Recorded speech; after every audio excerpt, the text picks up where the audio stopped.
Okay, good morning. Good morning, my dear students, and also students who are ready to watch on the uh, online class. Hojik akhui maruina masih kita kadar basi topik si SSC GD gumba Delhi Police amadi maruina group di gilaben ta thapa jaba atu gini kasi English class ni hojik taw gudu si tu English amadi maths ki class tum taw gani tha taruk fo 6 month plus extra lakani hai sida reasoning English subne loin laigani masigidi fa English tak hogani okay angon number 1 sentence ki matang tha fet nahi laje let us discuss about this sentence.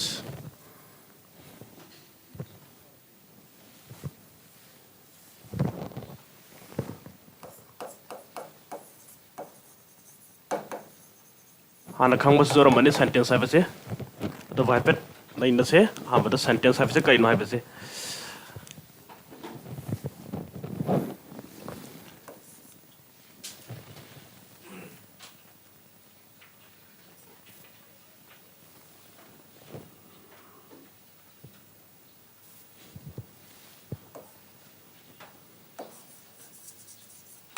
the sentence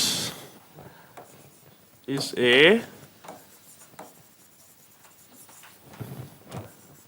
group of words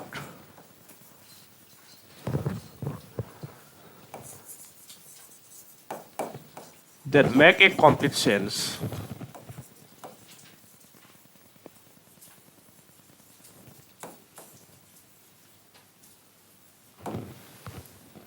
So the sentence ki matang se firstly we have to know the sentence and its classifications. And then now I am giving the definitions of the sentence. Sentence ki definition pire. Kwa sentence hai base kaino group of word amani adugum laba mapung phaba artha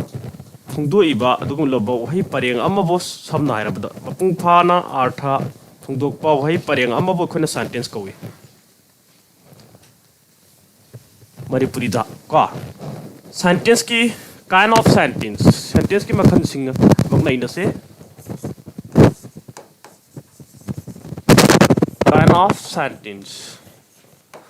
ke basic tagi nikolai se paruena se GD SSC GD ki Delhi Police ki MTS amade atai tai maruena group tigi exam sing ka adra focus toraga koi 6 month plus extra sumna maths amadi English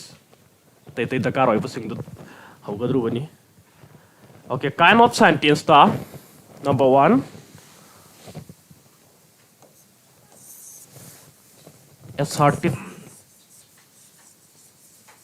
assertive sentence. Assertive sentence ase wo koina declarative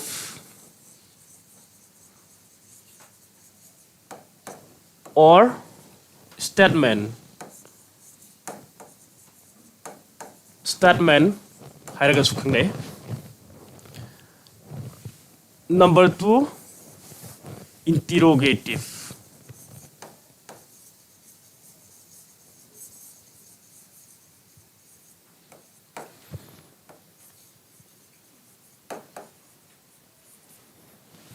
Interrogative sentence. Number 3 imperative sentence.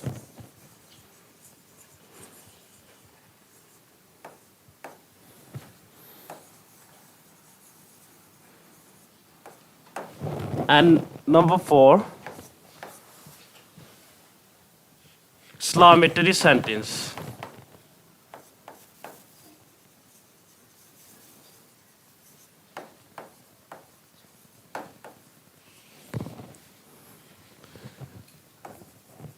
And number 5 optative sentence. Asumna sentence makan mga thok na khaitoi sentence makan mga thok na khaitoi akoi sentence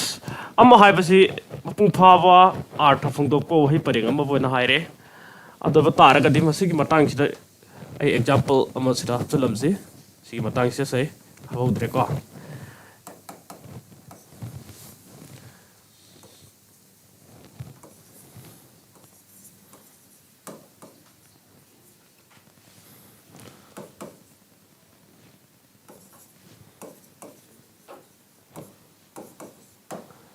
lai namasi sentence lokala se am I going school to haire am I going school to am I going school to si group of what ne wahi pareng amane or wahi chabulla mane ha sare wahi pareng amane si wahi pareng si khoina sa wahi pareng si masi sentence ne ha gadra si wahi pareng si sentence ko buya gadra yaroi maram karigino maramdi complete sense oidabagine wahi pareng oibaga loinana artha mapung phana phongdokpa means hairiba iramiba sagi sentence tu natragana kanagum ngang thura iba sentence do listener kangu duna gyan tabu oigadabane ba kari kuma gyan taba ngamdaba taraga dimadu asoi ba leire madu complete sense oidre haina logane yare ko aduna akoina mapung phani thongai damakta magi word ki order naina iba karamna subject na kadai da thangbani verb na kadai da thangbani object na kadai karamba jaga da thangbani preposition na kadai mafam da thangbani adverb na kadai da thangbani haibana singba magi systematic haiba tare order naina nium chumna thamaga sagi art mapung phana thongdo annangai hona tare yare ko adu dengo si hariba potto hojiki subject tham na nium chumna thamdawa adverb na kadai thangbani adagi preposition na karai thangman have nium niti mayam do khoina kairak pana maram oiraga harisi wahi chabul oiba taraga su wahi pareng am oiba taraga su complete sense oidre aduna masi sentence ko ba yadre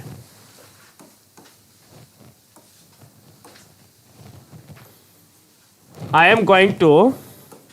school sidadi samana bo haising am I going to school haiba se ka am I going school to haibo haisimak sisida in a proper na in a proper order da ini ithorok pa matam da di ma sima pung pha haibo do art thuk pa haibo pareng haibo do oire kwa wai hen badap chan barate siga sapmane se jaw bo haising si proper order da thamak pani sida di pung pha ba art pire asumna hariba koina wai pareng aje art ma pung pha na puthuk ngai da makta proper order da sina batai da ta bataraga di magi complete sense oide dur complete sense oidraba wahi pareng ado akoina sentence ko yadre next time sentence se makhal manga thokna khaidoi hebani functionally sentence are divided or classified into 5 ka ahambada assertive or declarative or statement haraga sukhang nare sigi sentence si mathangda number 2 the interrogative sentence number 3 the imperative sentence number 4 the exclamatory and number 5 optative sentence asumna sentence makan mga si leire ko aduna hairiba si basic tagi horai bane si ko sentence ai si basic tagi to kana ko khangba si joro mani boring chu bu si joro mani adu khangdaba kana ma su jawri bani ko khangdaba mayam da su khangjara sonu akhangba sing du su yengbiro hena haibadi knowledge to update oina ngai gi yan tare ko khangdaba singi su khoi su khangbi batare khoi khallaga hana khangda leramba singsu karino khara kare hetare sa to control to biro hidi taning daba boring chu ba khotpa adum do to bira no haibduni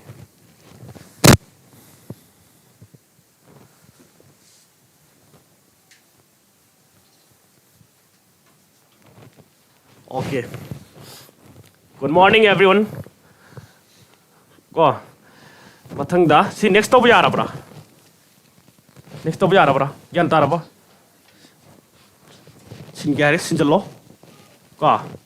sentence hai base kaino group of word english ta hai kana se leire manipuri da hai kana khoina kari adugum loba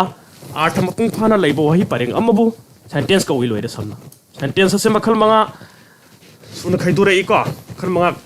but the assertive sentence, number 2 interrogative, number 3 imperative, exclamatory sentence and optative sentence. Silibro. Silly Sinde Loy, they do the Karpau Faunasi, Arapa the Maning the Lady Sing to soup. Go. Silura. Okay. Loides har, but think the way I think I do her over. Not the day. Pau Fauna the day. Harna Fat Mutapo or other next set Kibo or other white of Tweedana.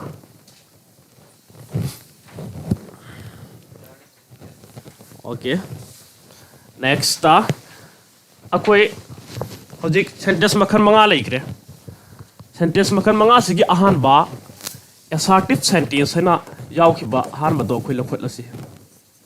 Assertive sentence. Masibu declarative sentence hay ka sukhang nei.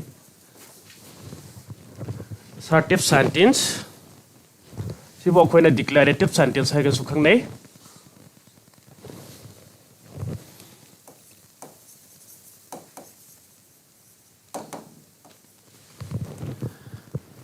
Assertive sentence na karita I have matamda ay samna sa sang na I definition kasu iroi kasu ko ay natake denoting mana taik denoting statement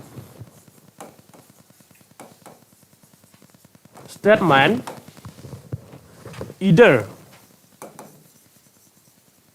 in positive or in negative.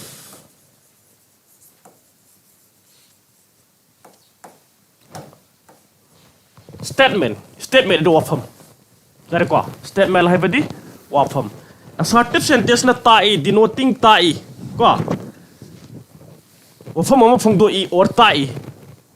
Hai bo wafam se sam na tai ko kada positive oina oiba jai hai bo pham si natraga negative oiba jai aba phongdu I bo pham ma se sam na kari achumba awoi bagi sense manipuri lon da haraga na ko achumba awoi bagi sense ta phongdok pa hai ba ma natraga na kaina chumda ba oidaba natta oidaba negative ai manipuri lon da haraga na ko negative ki to natta oidaba phongdok pa hai ba ma asumna hari ba ma ong ani sida sam na phongdu I ba dung laba sentence tu bu khoina kari ko ba assertive sentence ko kane dere ko isam na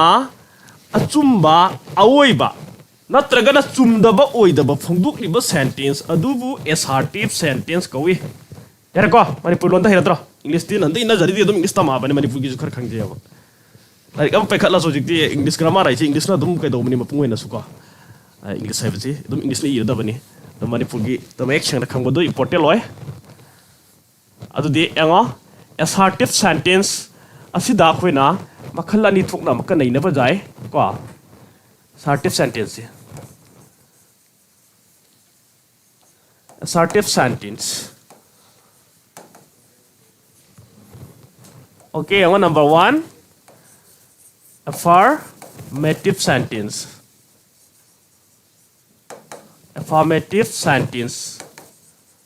haina legani then affirmative negative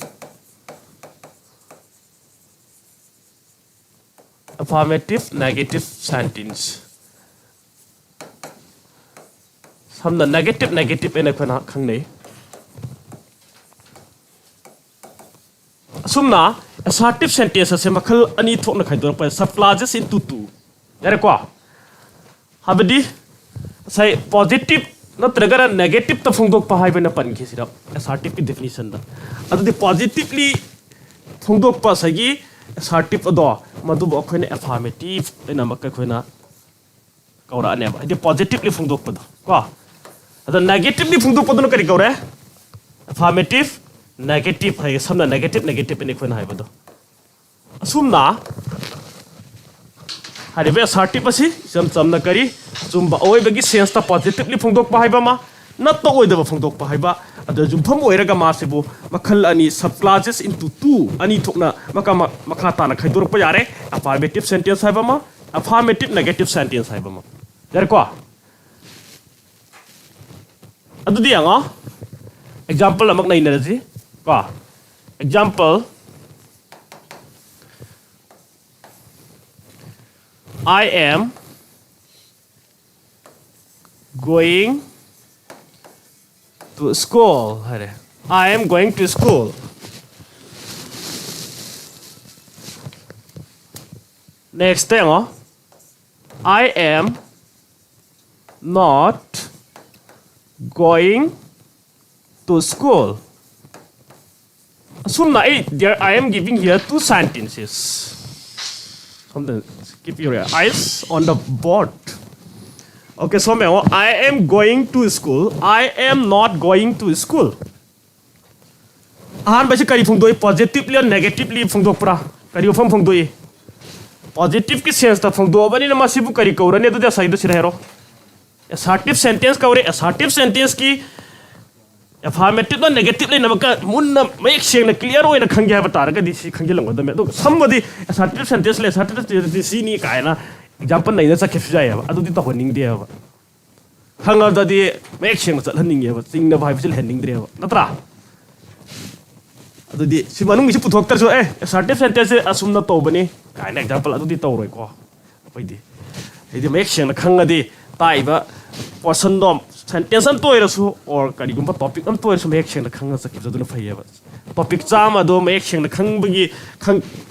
khangoi da boy taraga di topic ani khang niom chum na khang khela phaiya do mana khoi clearly oina chatsi. Okay, I am going to school. I am not going to school. Sisi kai no affirmative ani hairani karigi achumba awoi ba gi sen sama phongdo abani na ai school chatkani haiba se khoi Manipur lon da di kai no achumba awoi ba phongdok pa haiba domena logani. Next, I am not going to school haibani.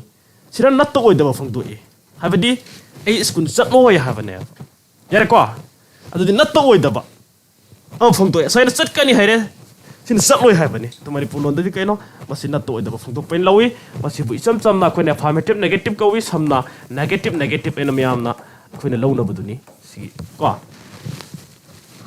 adu de heng kanagumba angam na hanga su or natra kanagumba ahalla mana khangdaba miyam na hanga su I am going to school se kari sentence no I am not going to school se kari sentence na patara gadi assertive sentence ni haigane ava assertive sentence ki karma makhno ina mahangjik la patara gadi khatana affirmative ni haigane ani su bhasin affirmative assertive ki karma makhno era di negative ni na hairane pakhum se doi di ma karim to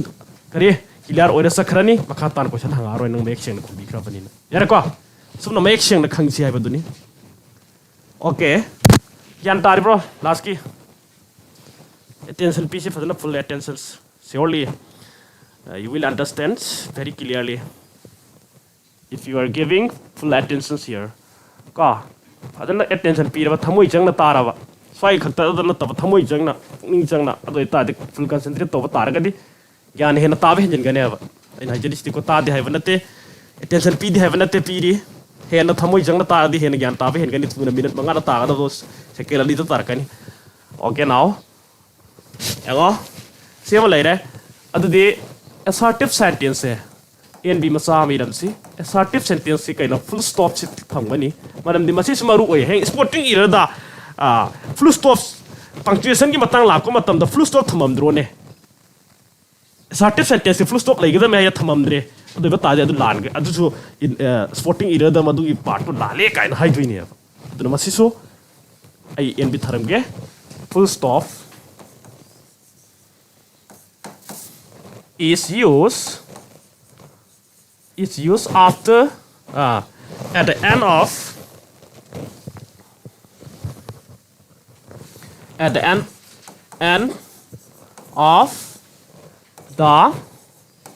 assertive sentence.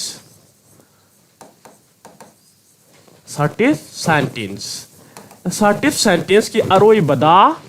full stop se thamgane. Full stop se dot se. Full stop hai se. English ki khoi the sanga apa matam dana sugum garma gi or natra kare literature ki kari full stop ka hoya mas. Kawi ko metana kari hai se point hai kari hai. Sigi dot ai sira aina bindu mena mi si kai no mestana point kaina hai haidra hai English tana full stop hai or computer की line da apoi की information technology की line da kari hai dot hai magi sagi tam je kare tare mestana mes ki tam ina lowi point haina lowi akoigi computer gumba kari gumba dana ikon website sang matam dana www. kaina hai point si adagi akoigi english ki terms gumba science ki or laiba ko statement sumba irak ko matam dadi ikon kari haire full stop haire tongan meaning desale satra okay now adudi gyan ta full stop thamari ko assertive sentence ta sima khanga da bani yaraba symbol loiraba okay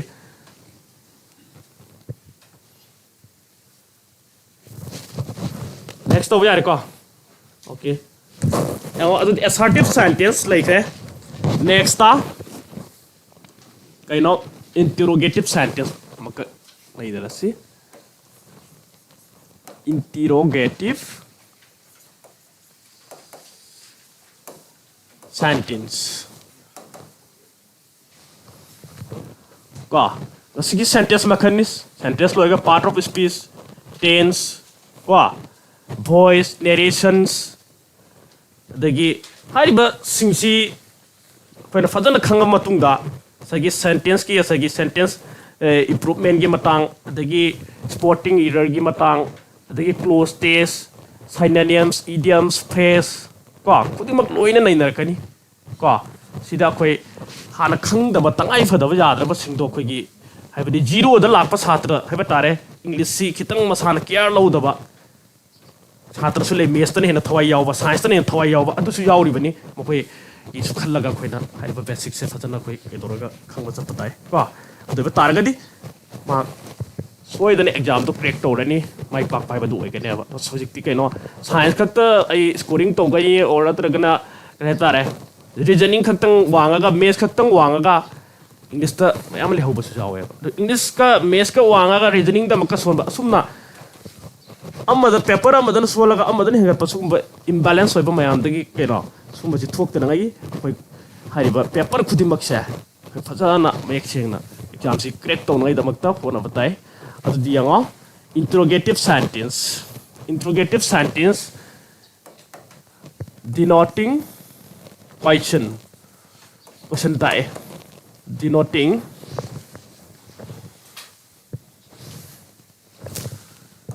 denoting questions either in positive or in negative sumna interrogative sentence ahang bakhang na ba sentence lai manipuri lon da ahang bakhang na ba hang bai ba sa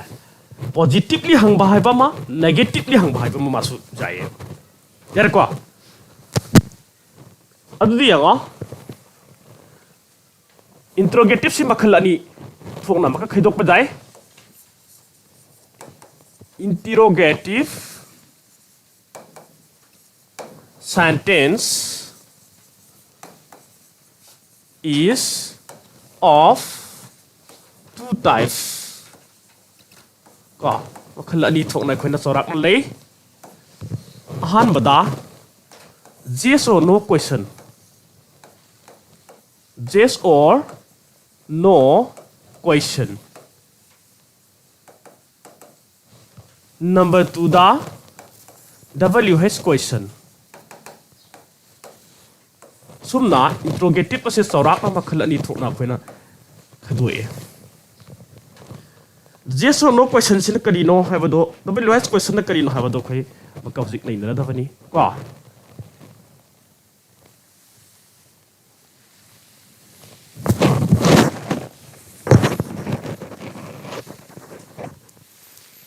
Hangadra okay WH question habama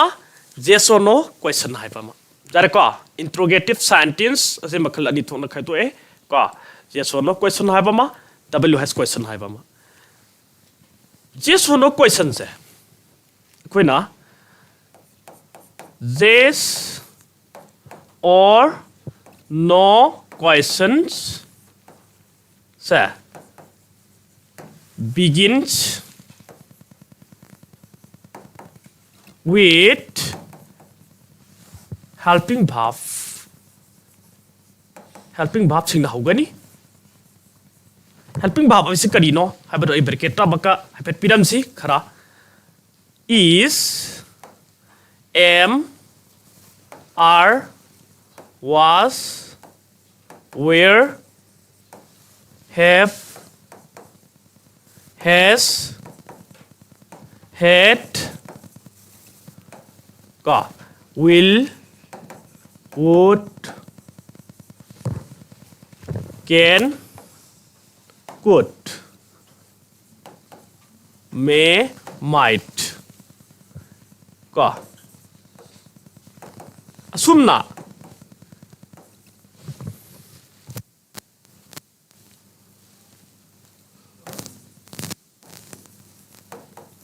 etc ka asumna hari be helping verb sing china haura kada hangbo hang hai pama asigumba yes or no question hari ba se helping verb sing china haugani helping verb sing china hauraga hangbo hang ase khoina pakum pi ba matamda yes or no sin hauraga pakum pi gane we have to give the answers kare by using the adverb of negations or adverb of affirmations ko achumba hoi ba tak pa adverb chumdaba oidaba phungdok pa negative ki wahai ko negation masina makok ta thamaga na pakum pi gane yara ko suppose are you going to school here say example are you going to school hoje ngo si interrogative sentence ni interrogative sentence se asai krai si kangu en si verb khara pi ki helping verb do are hai basina helping verb sing si to mangna thara go hange yara ko asumna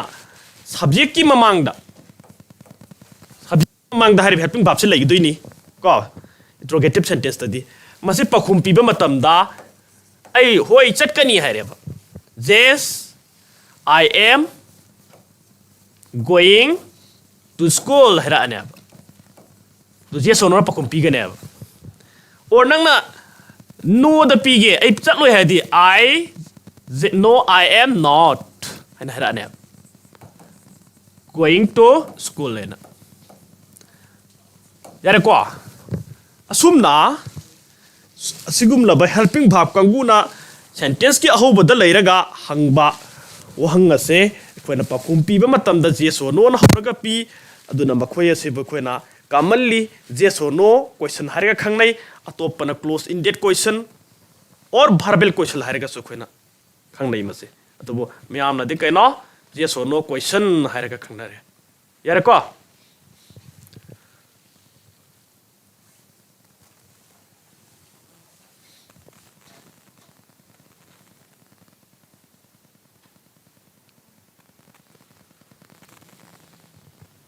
Maru na sidi SSC gi GD gi ni UPSC gi kari gi dudi ri phodi dugi kudong chabadi leitri ko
Jadro next.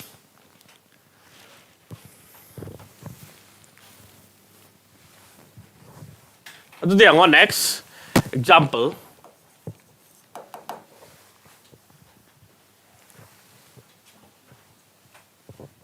Next example da why are you going to school? Next, what is she doing in the garden?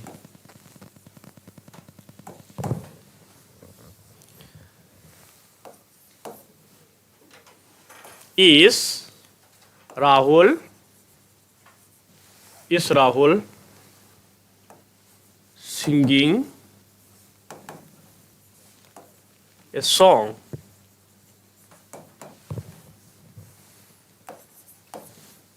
Is Rahul not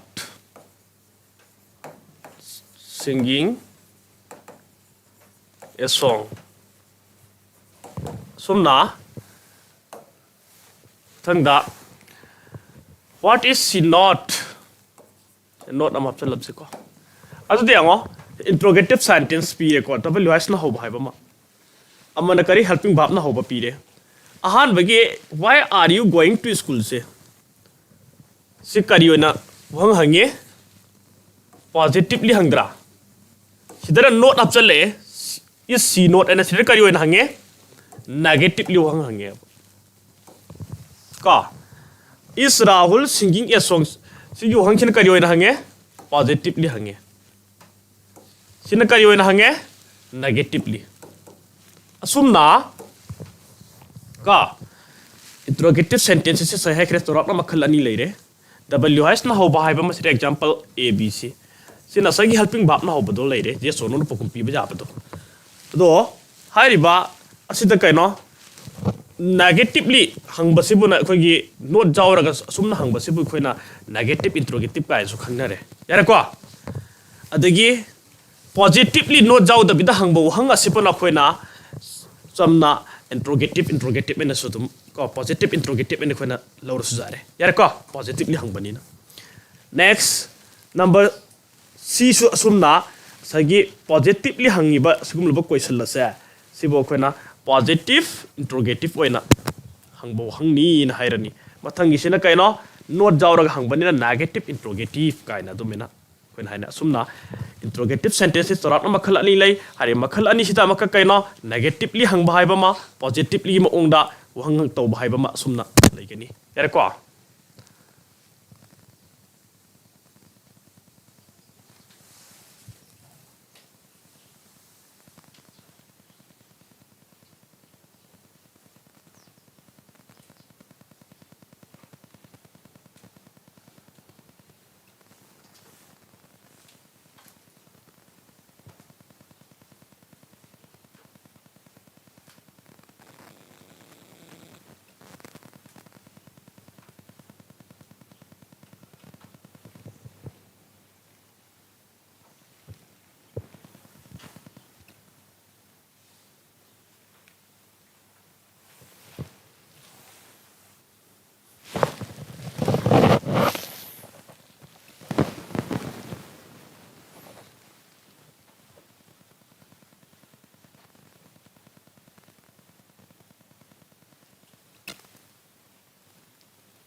Okay, next.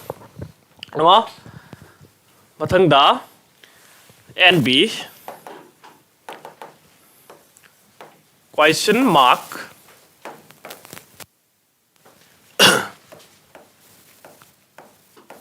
is used after at the end of interrogative sentence.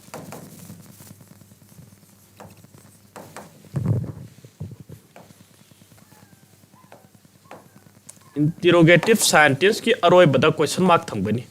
जारे को next पथंग दा imperative sentence यार दा next होबा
Okay.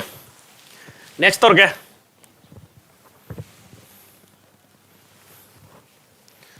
Matang the imperative sentence number 3.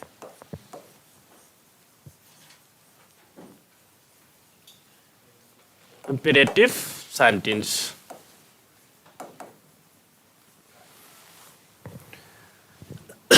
Imperative sentence था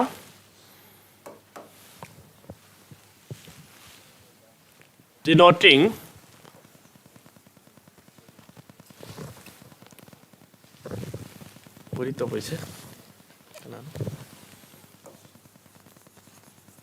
denoting order, request, bias,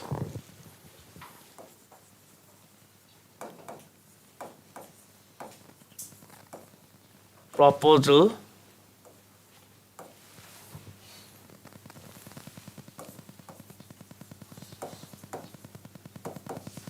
suggestions, etc.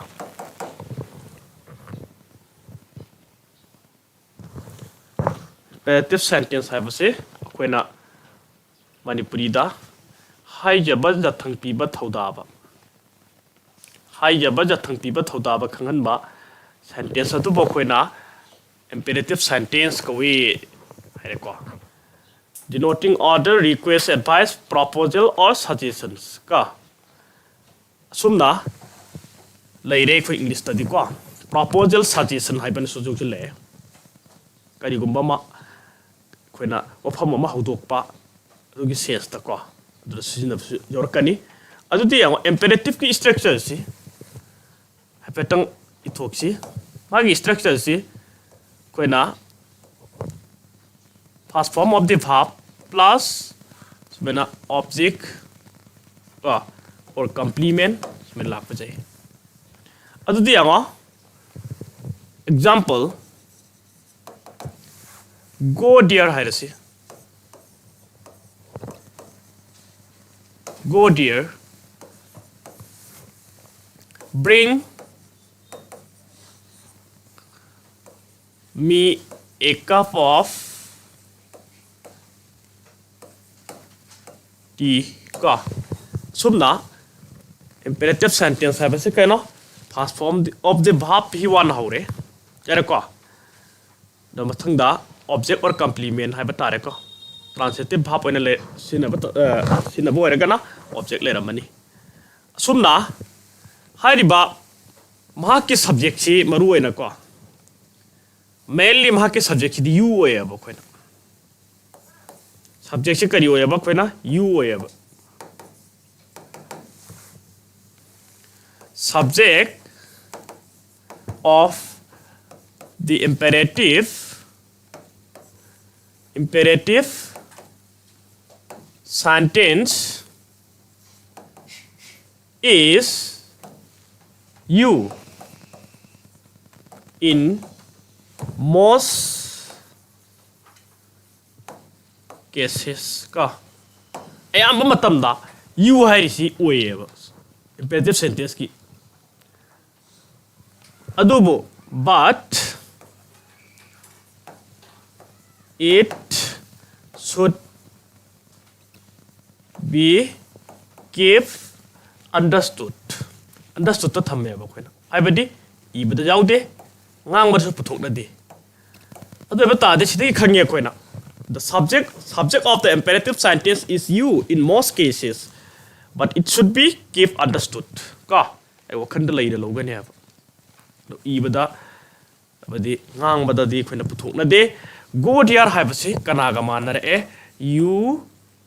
go dear haiba leba manungi art si ko si you si losan boane asumna bring me a cup of water haibase you ko bring me a cup of water sumna you si kan losan boane ba haningi badi kano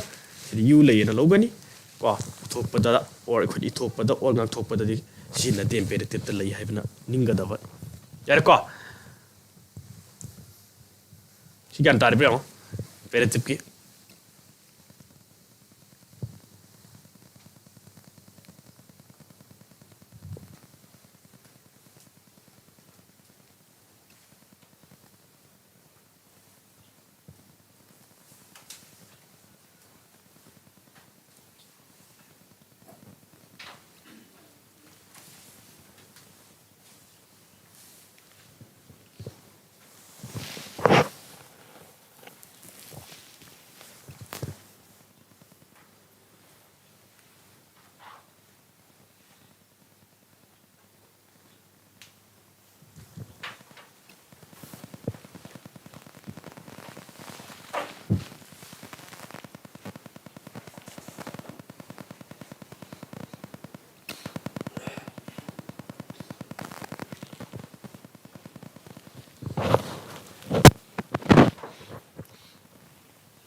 selo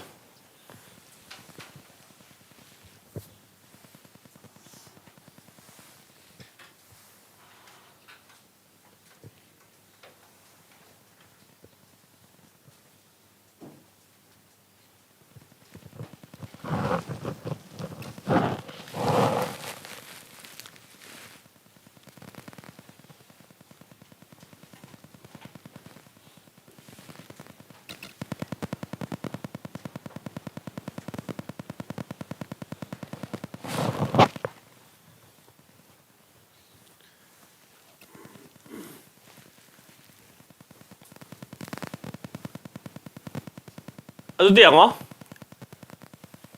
go to dear bring me a cup of water haire si sida koina sida example amaga hapet tapsal biram su jai systematic te paite se number c dam option je ba sida hai je bagi sense to bata di mamang khida koina ko please gumba wa hem option lo please bring me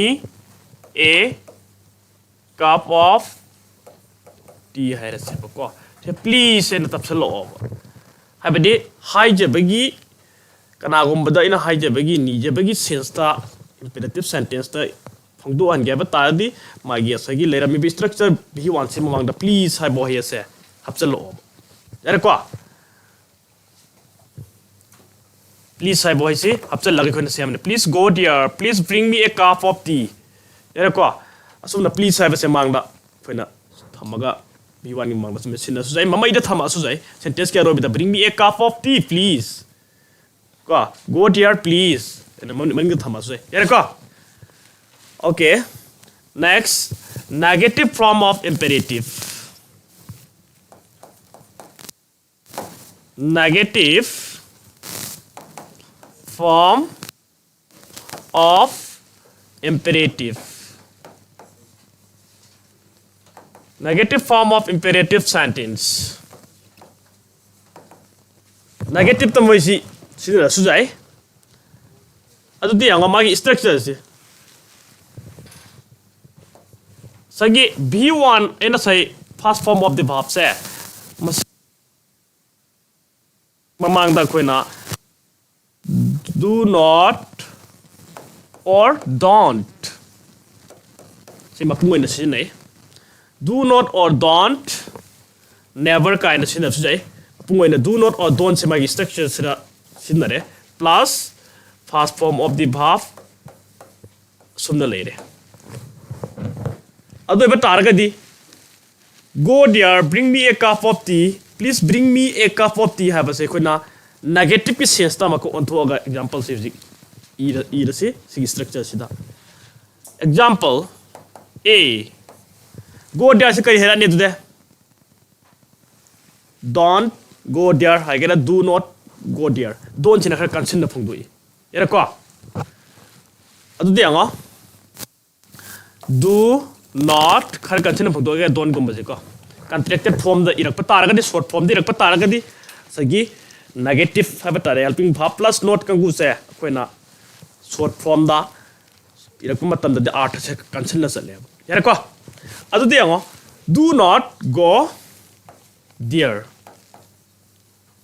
jaraba do not go there number b kadila ane dude do not bring me a cup of tea hairani ko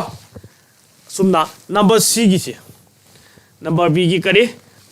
don't haira se don't in sin se na ko don't bring me a cup of tea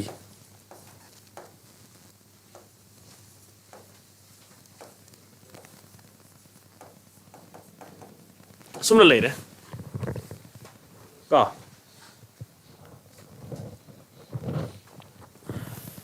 adu yang number c da please don't correct please don't bring me in a srafta la ne please ki matung da please don't bring ka sumna please don't so mera please sabse laga high jab ki sense ta su negative tak fin sin bajai ka imperative ta please don't bring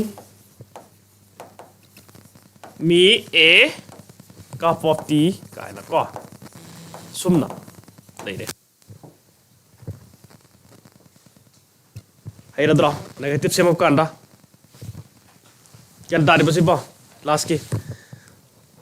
sumna imperative sentence ase koina past form of the verb na hogani duga ma ki hai jaba is says phungduan ge ta the past form of the verb to the koina please kumbo hi kindly gumba so dum hapchili ko sumna sinagani do not don't past form of the verb sumena sagi sigi b1 si mamangda do not don't si koina chalaga ithurai ka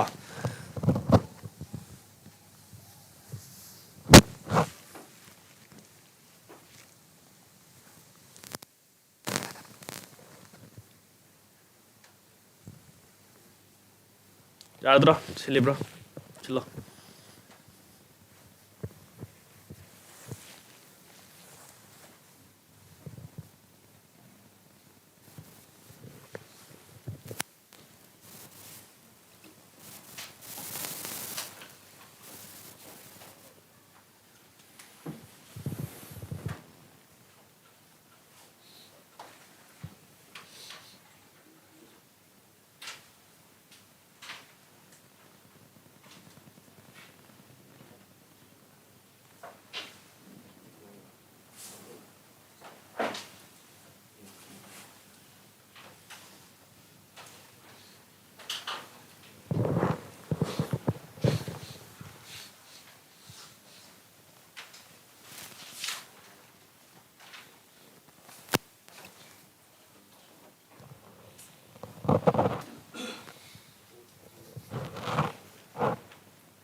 Text arabo. Okay. Next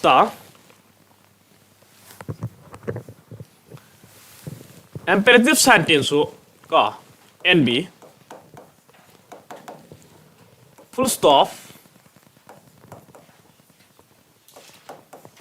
Full stop is used at the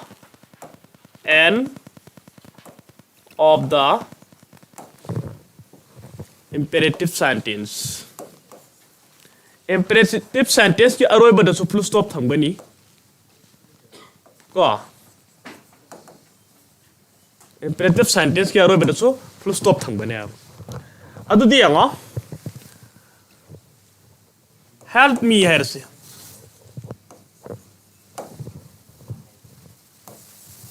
help me. Number 2, Rahul help her.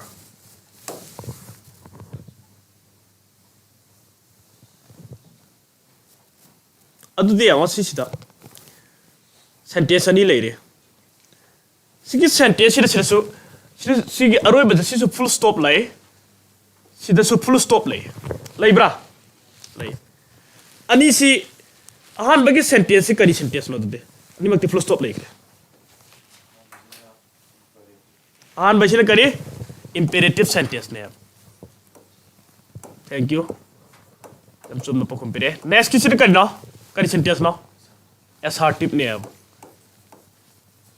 ani makchi aroi bagi sentence ki aroi badadi full stop loina lay ado amana assertive ni amana imperative ni sikam na khangi. How do you know the given two sentences are imperative and assertive ni sikam na khangmo amadi kari no subject yaudi subject yaubra yaudi ba sikhet na sikhango ba se no subject se subject yaubre o yawe ba ado ba taragadi aina assertive la imperative la hai ba se ayamba na kaida subject yauba yauda basti angane full stop laiba khudimak se assertive ni haba yade full stop laiba khudimak se imperative ni haba yade karaida lep kaneba subject yauba yauda ba haba se basi dusu koina check tawraga lep yane ba khangadra okay next imperative ki laikre imperative ki sentence ki full stop laire mathang the let us na hoba imperative haiba mako imperative sentence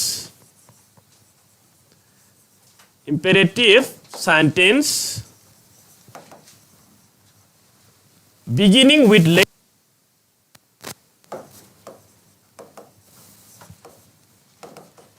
let us special case let us hanata ase let us na hoba se kani phungdu hai matam da proposals or suggestion masigi art phungdu let us na hoba imperative sentence proposal or suggestion ki art phungdu hai yare ko adu bata re example nahi na si let us join the class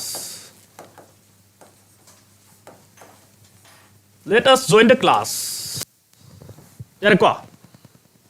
let us join the class adu sarup ja se hai yare ko akhoi example number B. Let us wait for them. Akhoi makhoi bungai kisi. Yare ko asumna propose ki sense ama wafam mama hawdok pagi sense proposal akhoi class ado jausi akhoi makhoi bungai kisi haibase kari gumama kanagumba akhoi maring ma lai marakta kanagum hawdok pani ba akhoi ngai kisi kai jo wafam hawdok proposals yare ko asumna let us say special case oi proposal amadi suggestion gi art phangdoi let ki matungda sila matang sila khangda base let us to haiba jati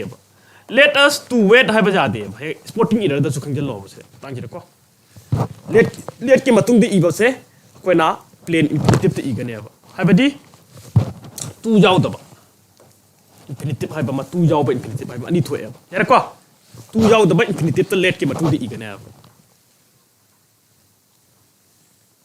hanga dra yan dari bra let bhab khara le du pirak khini na nan finite and infinite verb tak pa matam da hai ba bhab khara le adu su lain jorakani masi koina kaina plain infinitive iba ya ba amadi tu infinitive iba ya ba jada ba sigi matang adu jorakini ko to ngasi ni kana let ki matung da let us to join let us to wait to have infinitive si patang ki si ba ya de yar ko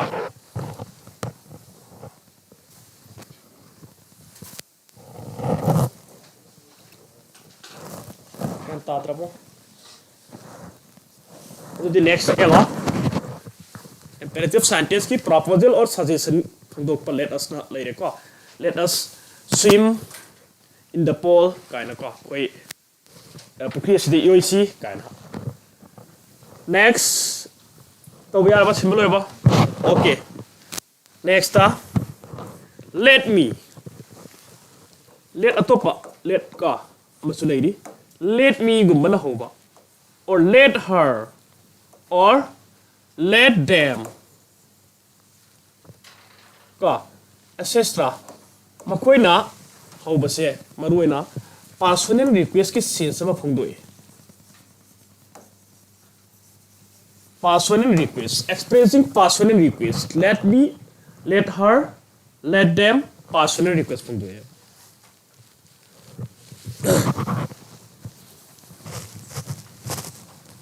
adudi anga personal request ta do e harabani mai example am kan naina si example number 1 a the let her go home let her go number b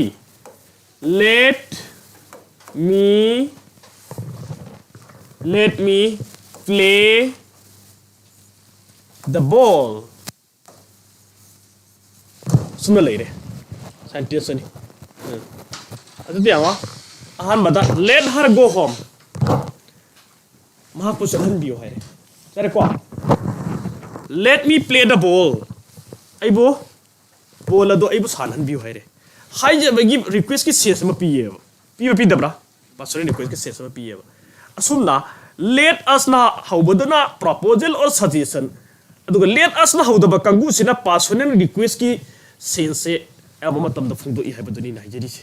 yar ko asumna sinna su jai habaduni nang ma hauji ngang bada sak bada I bada heng si imperative sentence di haubada bani imperative sentence jam fadana non bahira di atai laira ane abna san spoken english fast yar ko ma thabo du to holu ne akoi pham kisi ne puro une do kan haibla singba kaman ai ngasi pi kribase mase pencil laga nang jum da so practice to asana so ado idina spoken counseling khala kane abamka at the same time yara ko adu diama let my mothers cook our food ai koi mama bu enjang ado thonga lo ai di let my mothers cook our food ai ra ne yara ko sum silo se next step exclamatory ta sin nakta ko asumna let makhal si koina chawrakna ani leikre si sirko dikso let us haiba man let me haiba man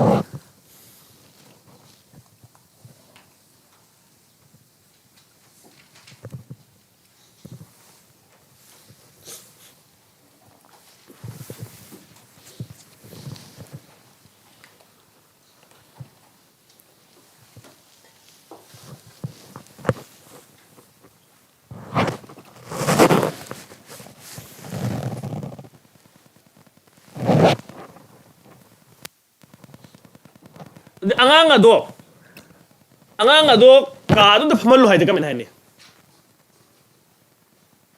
angang ado ka ado phaman biyo hai de kamen hai kan english da hero yes in the room hero here not here di mahma sida hai let the child sit in the room mein hero ka ado dai do chap chaba yar ko phama se phamal lo hai de nang hai de chumne sin here yar ko sumena here hai kan phama sida asumna hariba list si pansel laga mayam ngang sakta ya ya phada balonda da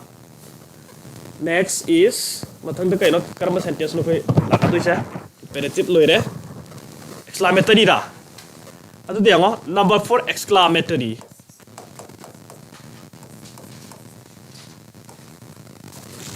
exclamatory sentence ꯀꯣ exclamatory sentence say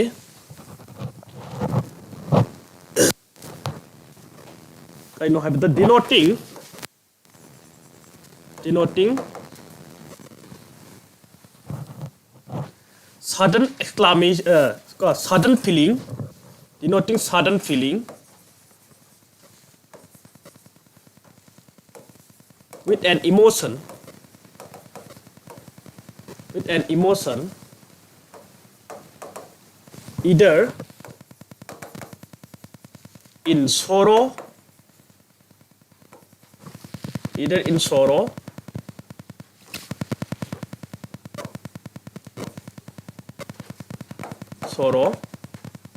or in joy ꯀꯣ ꯃꯁꯤꯅ ꯇꯥꯛꯑꯦ ꯈꯪꯍꯧꯗꯅ ꯑꯩꯈꯣꯏꯒꯤ ꯄꯨꯛꯅꯤꯡꯗ ꯀꯔꯤꯗ ꯐꯥꯎꯔꯛꯄ ꯍꯥꯏꯕ ꯇꯥꯔꯦ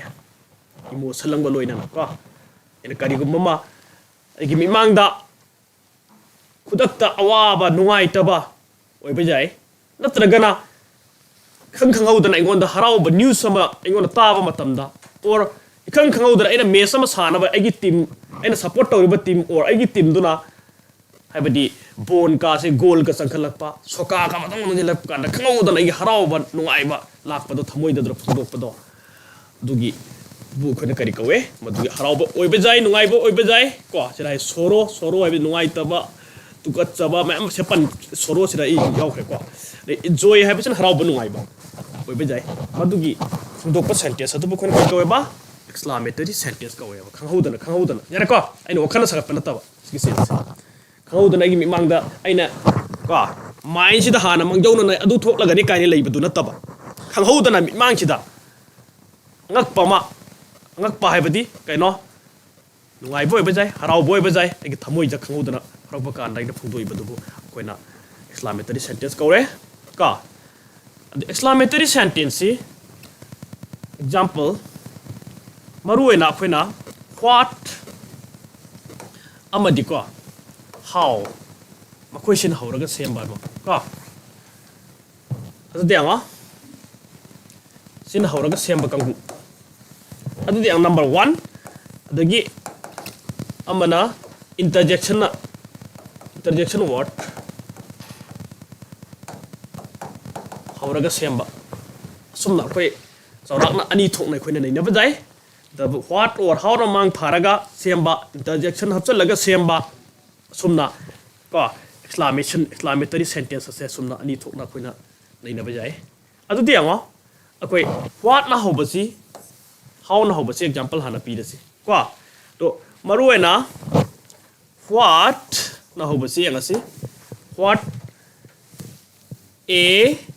lovely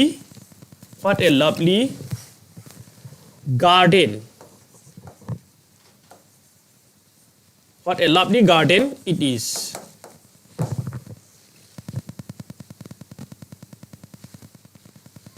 what a lovely garden it is next example how fast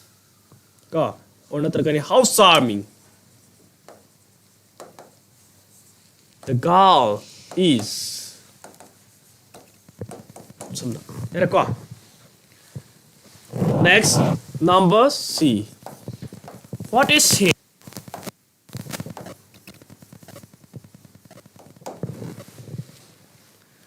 number D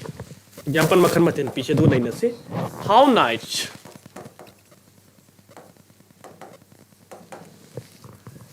number E alas my mother is no more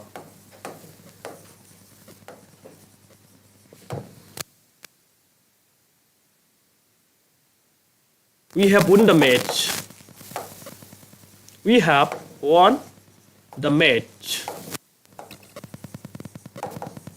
यारेको Sumana exclamatory sentence की structure से सुमना याम मतंदा खोइना सिजनै what na hauba haibama how na haiba hauraga sem haibama amadi interjection gi hui hapchalaga sem haibama yareको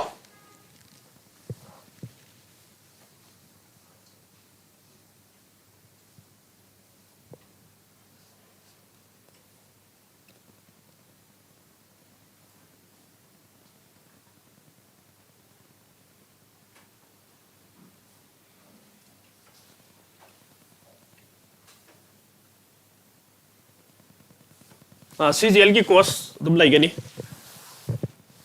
phone number दा करीदा तुम पाव fauna बियो phone number पीबनी CGL की तुम class um ready the लाइरबनी को अनोबा होबगिसु anyway Som देंगो what how लाइरे यारे को Matang सिदे केनमा what की मतंग से what से मतुंगा article गुंबा an गुंबा से नयबा करी गुंबा noun दुना countable noun singular countable noun ओइना लाप तारगदि an से सिनगबनेबा plus adjective what it is please stop को adjective plus noun को adjective plus noun like plus नि ने कितन जाउनी बिसा what ना हो बचे plus an plus तुम तो कहीं ना noun का noun की मंग adjective हम सुझाव रंग बनी चीज़ तो ना adjective इसे adjective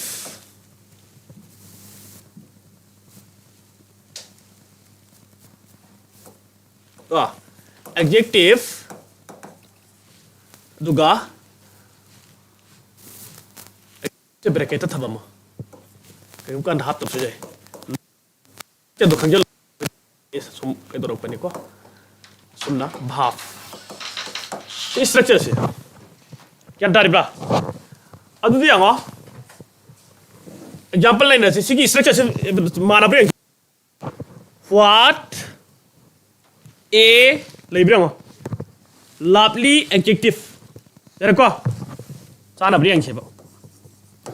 garden noun ले रब्रा subject it ले रब्रा verb ले रे is यार को सुनना what ना हो बसे adjective से ना को जाओ रोगे ई भाई adjective इन्हें ब्रेकेट था थम adjective जाओ दसो इच्छे बजाय what ओके इंग्लिश सुनता a same now ai handak te adjective जाओ ब्रेंगो ब्रेकेट ले रिसी तंगाई तंजाई मा तुंगिना दकार लेरे पुथु पिरो दकार लेतरे तुंगरो फजग दबो एरे पुथु फजरो दबो एरे जु नंग नंगी मतंग मतंग दि मतुंगी ले यारे को अदु सिरे पुथु के अदे सिरे सब्जेक्ट सु जाओब्रा भाब सु जाओब्रा याउदे करिबा कांदा सिगी सब्जेक्ट अमची भाब सिंगसे याउदा बिदा इरम सु जाओगने क्लामेटरी दे कन्फ्यूज तोगनो यारे को सब्जेक्ट अमदी भाब ओमिट तोरगा इक्लिप्स तोरगा लोचिल लगा थम सु जाओए यारे को क्लामेटरी सेंटेंस तदी तो सिरे व्हाट इज सम हाबसिदा साइ करी सब्जेक्ट जाउद्रे भाब जाउद्रे याउब्रा असुमिन ले कनी तो कन्फ्यूज तोगनो अदो हयंग एने असर्टिव तो सेमको मतम ददी चानाबा इट गुंबा सब्जेक्ट भाब पुथोगा खोइना दम असर्टिव तो तोरका दोइने यारे को सिगन तारि ब्रो नेक्स्ट एंगो how charming the girl is हायरे how की मतंग जम how ददी एंगो how plus adjective or adverb में लाकने का plus subject plus verb में लाओ how जो कनाना मांग थाई नाउन जाओ ब्रेंगो नाउन जाओ ब्रेंगो जाओ ब्रा जाओ दे what दे कना जाओ खे न से मुन कंगो हें लाकद में how से adjective noun का हत्ते लंबा हें स्पोर्टिंग इरर द नोई सेंटेंस इंप्रूवमेंट नाइ तो लाकद दोइने बस सिखाउ द याद रोमे बस इंपोर्टेंट ने जे what का होगा जे यार को how की स्ट्रक्चर द मतुंग द कइले adjective adverb plus subject plus verb यार को अदु बता दे हो हाउ लेरे मथंद कना लाए चार्मिंग करी ले स्ट्रक्चर दु चुमना बयंग असे एडजेक्टिव नत्रा लेरब्रा मथंद कई ले सब्जेक्ट लेरबे हो सी अनिमक थमो आइ मते सी और ने कंफ्यूज तो गनु यारे को थमब्रा सब्जेक्ट मथंद कना लाए भाब लाए चानरबा अदु बता रगदी अइना सगी व्हाट टसु सब्जेक्ट अमदी भाब जाओ दबिदे इ सुमना मासी इ बजाय अदु दे यंग से इरे तो हाउ नाइस तो सब्जेक्ट योरम दरे नाइस एडजेक्टिव थोक लेरमे सब्जेक्ट लो चलमे भाब जोरम दरे से व्हाट टा सब्जेक्ट का भाब को जाओ दबगुमना मासो सुमना थम यारे को नेक्स्ट सुमना इंटरजेक्शन ना हो भाई बाबा एलास सिना कइनो इंटरजेक्शन से को देयर आर नंबर ऑफ को इंटरजेक्शन लाइक इंटरजेक्शन व्हाट कमली सिन बद से एग्जांपल खर पीरे एलास है से नुवाई तब सिन नहीं है अवा बद सिन नहीं है यारे को alas my mother is no more है यारे को आई ममा दो लाइक खित्री है फन इज नो मोर की सेंस थे यारे को नेक्स्ट टाइम सिना हुराइन हाइरि सिकैनो हराव ब नुवाई बद सिन इंटरजेक्शन व्हाट ने अदु we have won the match कोइना कैनो मैच अदु कोइना थोइरे है बने यारे को असुमना इंटरजेक्शन वर्ड सिना सिजिनरगा अखोगी हारिबा सेंटेंस असिबो अखोइना एक्सक्लेमेशन की सेंस त फोंदोकपा सुमनसु सेम जाय यारे को खांगा द्रसि पोसे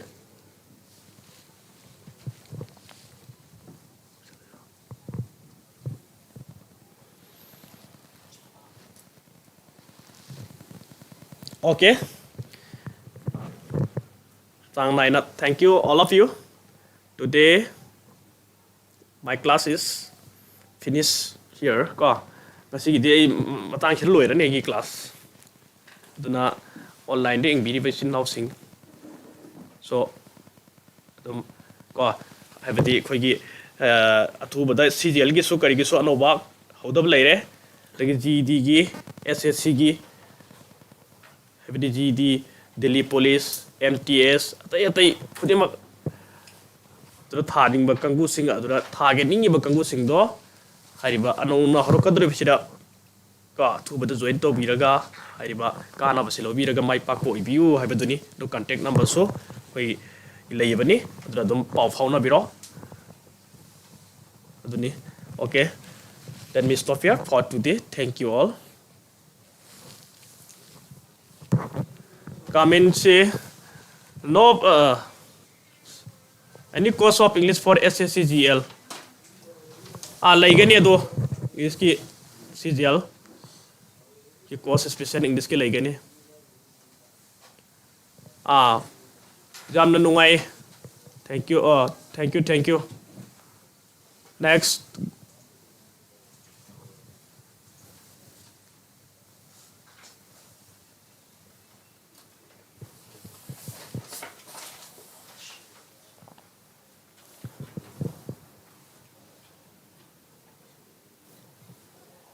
मार्क्स लौथो अपनी मथंग मार्क्स हाबारोय को नेक्स्ट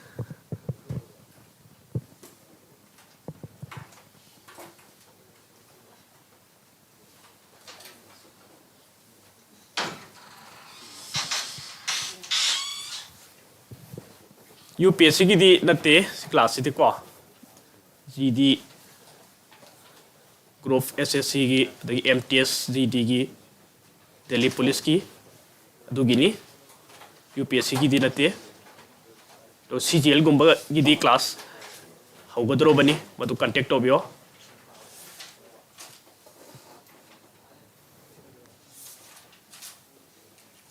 UPSC की सजेस्ट से अखोई दी मरु SSC की हुजि फोदि तौरी UPSC की दी कोई दुई खुदों चाबदी लेत्री okay let us stop here for today thank you all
Hi ma'am.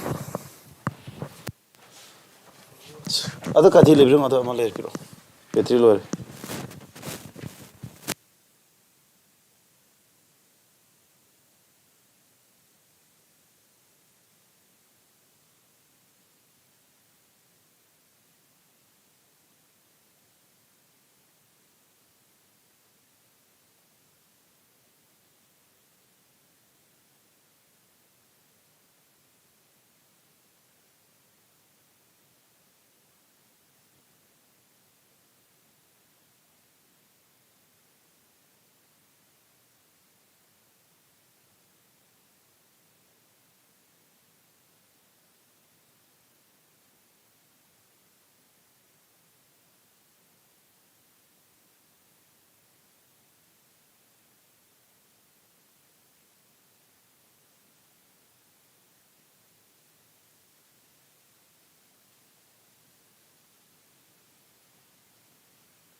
कौन हो सकता है? हेलो करम बगी से के ये पुंग निपान खाई तौदुइन निपान मखाइदगी थंगो निपान मखाइदगी ना तरा मखाई लाओ आई गिरे अंदर नहीं थिरो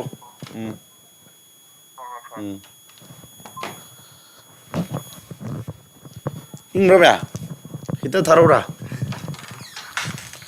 इंग में फत्रो इंग दे फजिबन लई आए तल्लगा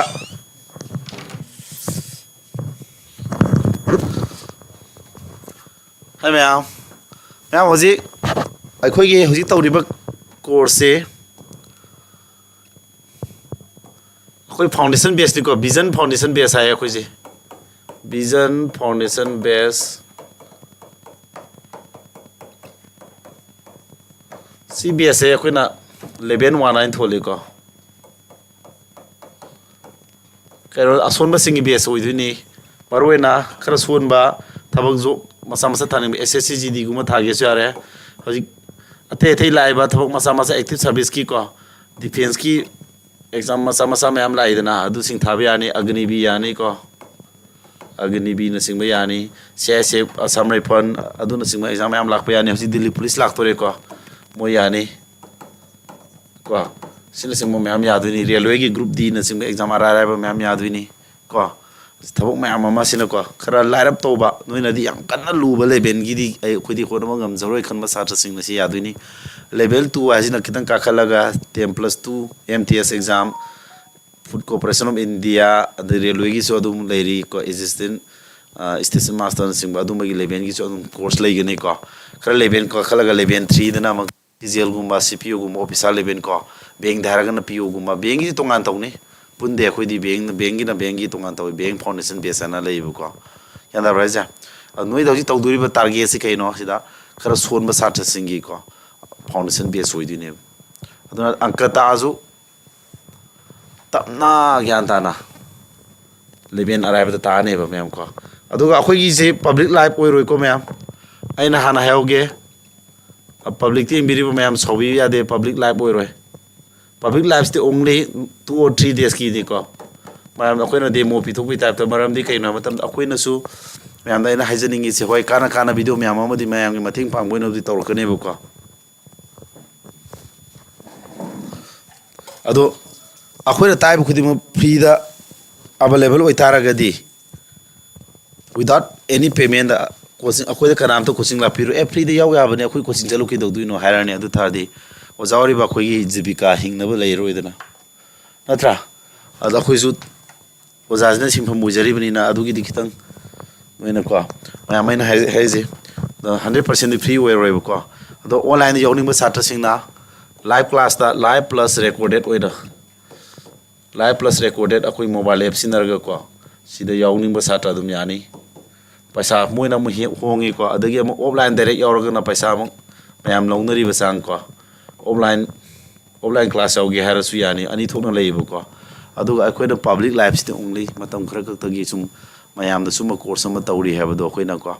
akogi vision academy gi team ai oza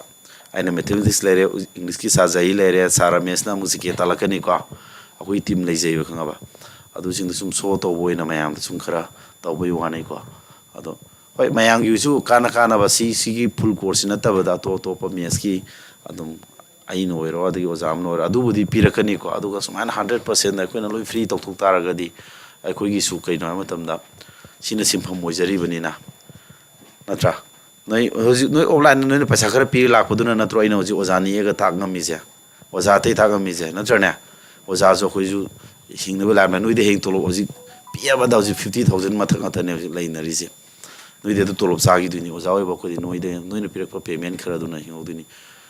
endai ko adun oza no za hoji matamda oza ju paisa hongba leitre hoji khanda di ko pungda class da paisa amna 500 di tabo za leitrabani adun sumo mayam leiyuni na ai khoi kitang emission torge yoba satra singda adum takane ko m test da mayam gi se english comprehension da 67 adai average way m test da 130 to khar ne male ya giro nang do ai gi su satra ma handa pi ma sam 140 fangi moi di soido mandre adu 120 do di ai pik male kitang ne male na ai wakan da lei ko adu yengo iso khuruma yengasi yare मैं आपको class में उनजिन जी को मैं आप आइना नोइदा high की बसे number system दी को वही डेमो ने तो बनी को ngasi कई नुमिने थर्सडे नत्रा हाई फ्राइडे नत्रा इमोनो नुमिति छुट्टी होई तारे को अदुगा मंडे नुमिते की दी क्लास प्लानिंग और साजा ही की जुनोइदा बेसिक मसा मसा ताई जे प्लानिंग तो होलानी रेकॉर्ड तो अदु नुमिते की रेकॉर्ड तो रे लोइना आई रेकॉर्ड तो दी को से रेकॉर्ड तो ब्रा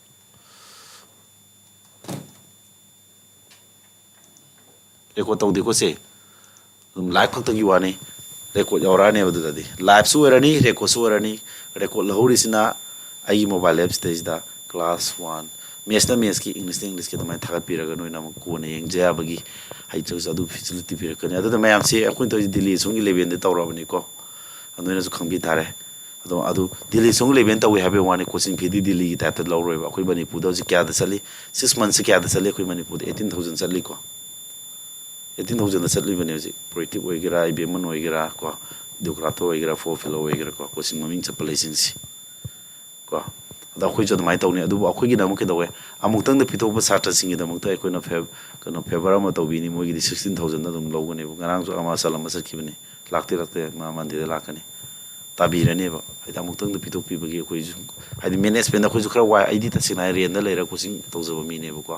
akhoi paisa phaira coaching tor ko mi di na te duna akhoi are yeri basino ozame amde sinuk sin tor to nari bane bu khanga ba adi smart board tai kai di akhoi thadari ji change ba cha ko ai smart board su ya da lai ri bane ji oji servicing center da lai kolkata da lai bane bu ji se adi stand by when pi bane si pu aduna sumana electronic board anta sina bane na khoi da ba sa je heng ko backup khara tham da su ya de ko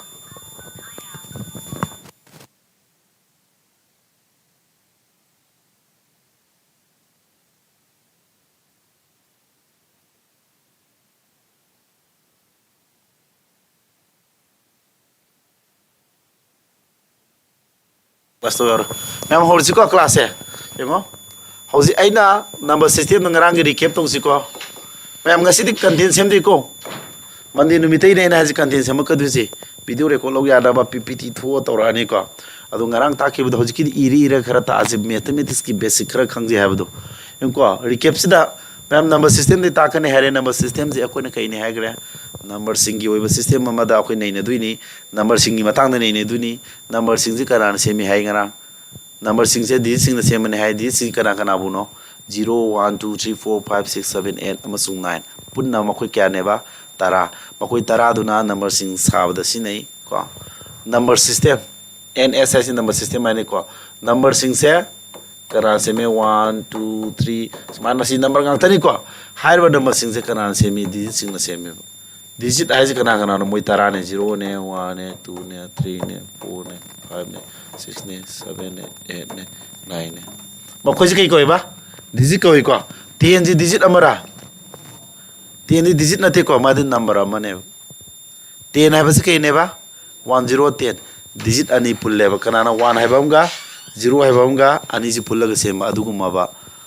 number अमने digit इनते को digit आरगदी मखोई कना जे मखोई तराजी digit कौनेबा अदुना अखोइना तमिम number system से कई कोइबा decimal number system कोइबा को सिदा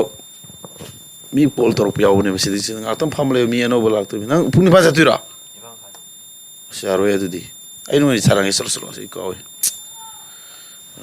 worry उताइ खरो दि तो हाम फरे अदुदी decimal number system को decimal number system है से अखोर digit तारा यूज तो वे है विद मत देसी with Tara Tara the base तो विद मत decimal number system है न को वे है अतै से को binary number system है ना बाय दि कई कोइ बाय द नि हम नत्रो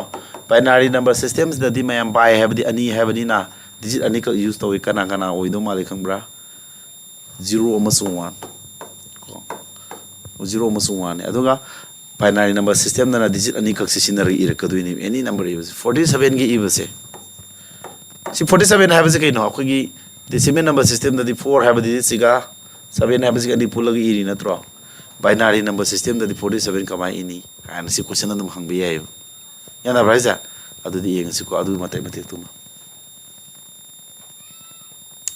online gi di ma'am offline gi di ma'am 18000 lori se dum lowi online gi payment ni ma'am ko subject pull up su bani na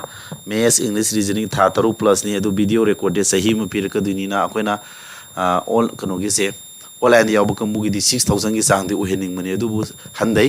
6000 da gi akoi handaraga 4000 ga to oina lowi online yaw bakam live class ka bu gi di ko adu cgl gu mo ra ga di khara saw bari na lising taru lowi online base haidi live base video jeng ya bisi ko cgl na lising taru lei adu ga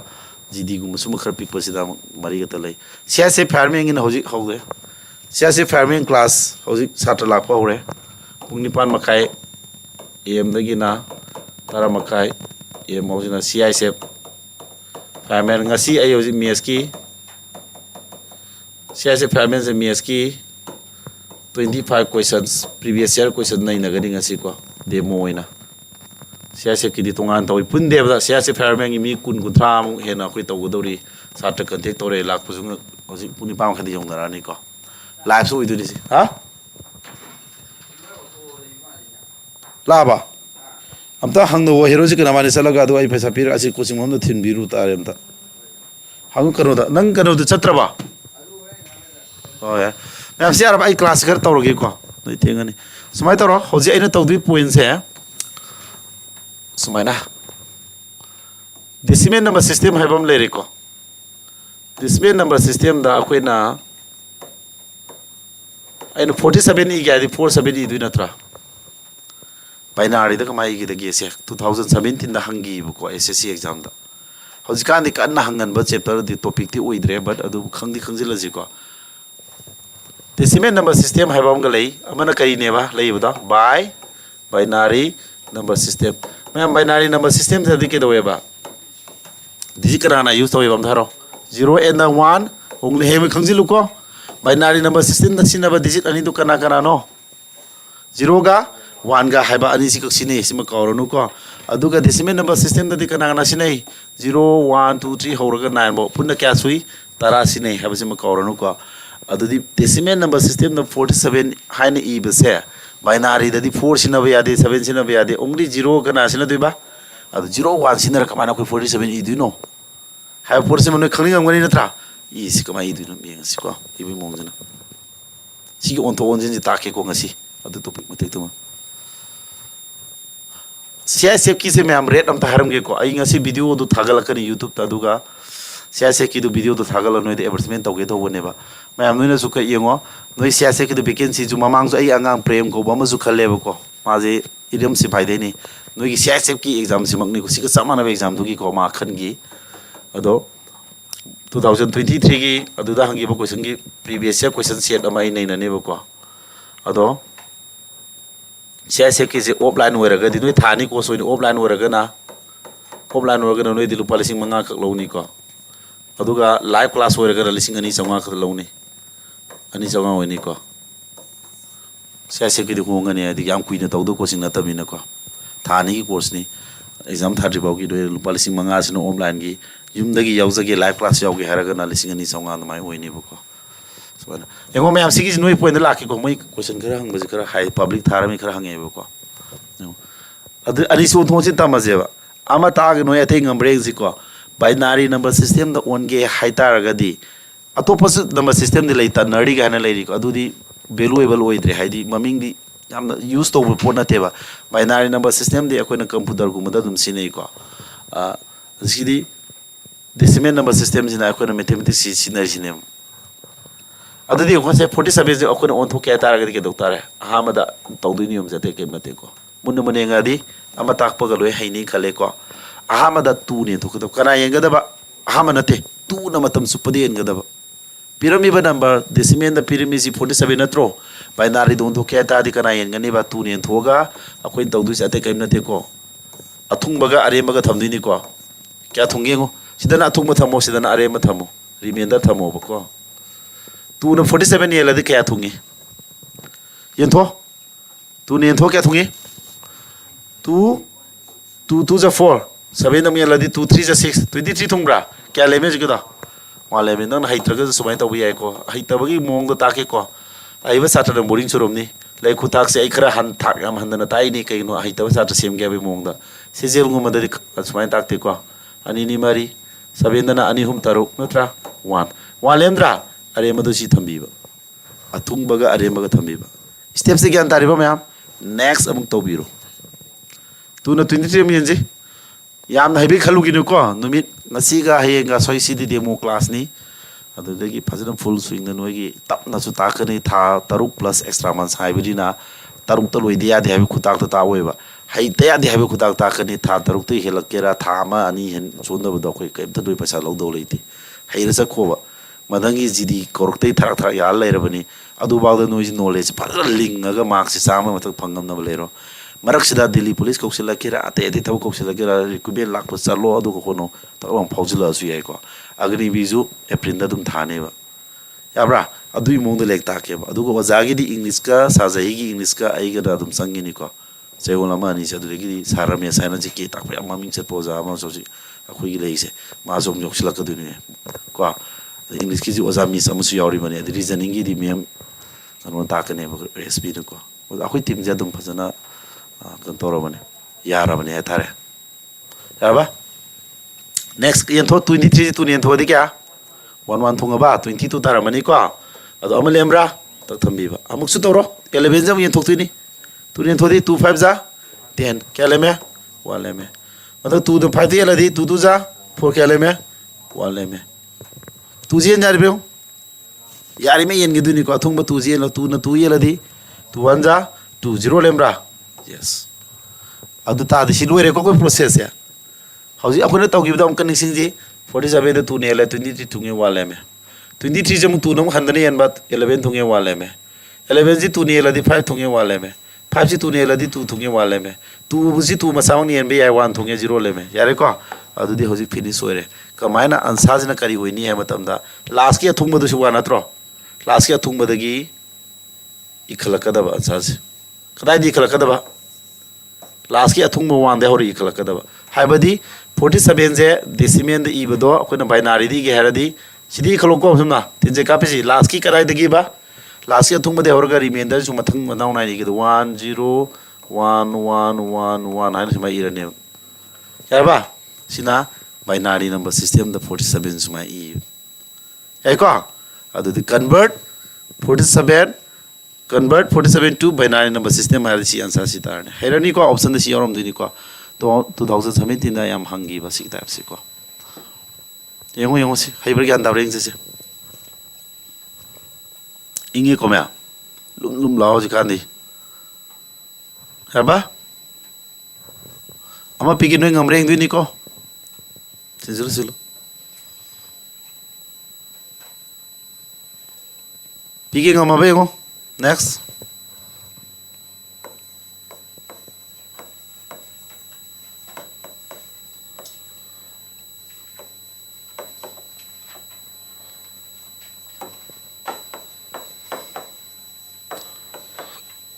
kari hanu me amase 101 ai se kai de unthoe na akhoi na hang confused ka da ba man khak lei ko ꯅꯣꯏꯗ ꯃꯈꯣꯡ ꯁꯦꯡ ꯁꯦꯡ ꯆꯠꯁꯤꯀꯣ 47 ꯍꯥꯏꯕꯁꯤ binary ꯔ decimal ला binary number system ला decimal number system हे इरग लेरमे समाय number अमा इरमदा करम number system दा लेगे जे कोई कमाय खंगनी 47 जी इरमे बाइनरी रा अदगा डेसिमल ला नंबर सिस्टम से खंगे तादि अखोना इरा लाइ बाइनरी ददि 4 यावदि नत्रा 7 यावदि नत्रा अता मसे के तारने डेसिमल नंबर सिस्टम ने नत्रो अदुगा करिगुम्बा 101 हाइबा नंबर से इरम कांददि बाइनरी रा डेसिमल ला बाइनरी नि हाइबसु यारे बाइनरी ददि 1 0 खत नत्रो अदु बाइनरी वरम बिया हैजु है यारे अदि अमा करी डेसिमल लजु 1 याव 0 यावद्रो कंफ्यूज चलनी सुगुमददि सिददि 4 7 अजि बाइनरी यावदमिना डेसिमल तारमनि हाइबि यादुइबा सिददि मि यादि नत्रा असुमस कंफ्यूज चतनबा अखोइना केदावी डेसिमल नंबर सिस्टम दा मखादा 10 तपकने कइगिनो दिसि तरा यूज तौगिबो नत्रो सुमरो अदु बाइनरी दना कइ तपकनेबा माय आंसर क्या बा 1 0 1 1 1 1 मरी नत्रो बाइनरी वरगना मखा दु तपो डिजिट अनि सिनबा नंबर सिस्टम दु बाइनरी नंबर सिस्टम अंडरस्टैंड तो इको सुमायना खंगन गदा याब्रा सुमायना यारबा अदुना सिएनिसी हेमे 10 तपिसिना बाइनरी डेसिमल नंबर सिस्टम नि 2 तपिसिना बाइनरी नंबर सिस्टम नि यारे को अतादे अखोय सि खंजिलो होजि अखोय जि खोलो से गब्रे हुसैन वे इंगे असाइन रो मयाम लाइव क्लास को मुस हेरो मैम लाइव क्लास का मुसु को नोई की दंग तो पब्लिक था दे वरो बुनु को आइसु याम खल्ली कोई मणिपुर ले साथा सिंह ओजाओ बा कोई से पैसा जु तान दिया दे खर जु तंगाइम जु का थोके को अदो आइगी यूट्यूबर सिंह के आइगी नुक्सिबीबा साथा मयाम अमसु लेरिबनिना मखोई की दंग तो सो अइना कनो तौगी खले हन एसएसडी थागदब से मैम यारोंगनी को अदो नोई की दंग तो सो अइना ngaraang ju video ma semani SSGD 2025 की expected question set ama ai nei nei ko adu video noi da available public uhelakani ma'am आइना पब्लिकली थागलपसु मैम थागलकनेबको आइना प्राइवेटली खरा तौजबसु नोय वरौगुनोबा मसी दिल्ली दसु लोय तौनबो गाक्तनेबको दिल्ली गो जार मैम थादुरैदर मोय पैसाजी करोड़म ताल लोयग्रम अखोयदि तोकथोक अखोय मणिपुरी माके एम पी को लाख तोकथोक लाख को वादुनी अखोयदि ओजा ओइबो अखोयदि खितंग कल्लिङै सही एमानी सिदा खितंग अखोय काना होगद्रदि काना देबको मरमदि केनो मतमदा सखाय थबक तो आई सात्र मैम आइगुनि याम थिदि ना खोले अखोयदि पैसा पाइदि हां सिपाई संग्रह सही मंगा तुरुक तरे की ममांगदा मयम साबगा कार थोबगा मोइदि तोलोब सा अदुम लैदुइने तोलोब साखलकदुइने 90 साब यावरे 80 साब यावरे सि सात्र सिंको अखोइदि ओजावरे सि खितंग सि सात्र खर लाकपिरगना खरे खितंग फंगौई को अदगी लान गे मुक लै कोविड 19 मतम अस्वाबदा खम थेमो वाब यावरमनि को अवाव वरी मैम ले दुना ओजावै बखोइसे तसेना मणिपुर ओजावर प्राइवेट ओजावरी सिंजी को कोचिंग सेंटर याम लैरबनि ने अखोइ सात्र याम कन यामसु नते मैम सेंग सेंग ना हायोगी दौनी पब्लिक प्लेटफॉर्म सिदा अदो नोइना सपोर्ट याम तौबियो अखोइगिदि बेस्ट तौनो होनगे अदो अखोइजु खितंग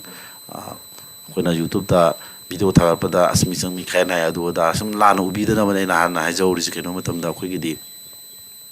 खितंग जो pull-up free the public थादोकि तारगदि Sartre सिंजु करि खने मोइदि कोचिंग यावदसु याबनी अदे आइनागा लाइव क्लास तौबसि सात्र खराबना लिंग से सिया तौथोग फ्री द मैम येंगे है होय अदुमाइना तुमिन मोइना ने येनिंग मन हेमन बगी लेता लायरबगी तौजबदो तुबिना तौबदो आई काहन उसिलुद्रे अदो तसिंगना हारगदी पब्लिकली लोइना थादो आइना होजि एसएसजीडी की सात्र मैम तौ याम बाइदि यामदि नथि यंकयुम पुइना तौरिसे पुलप फ्री द फंगन की तारगदी सा खोइ अदुदी पैसा पिरुबै गई कानैना सात्र सिंग हाइरे Moina हाइजु सुमेबा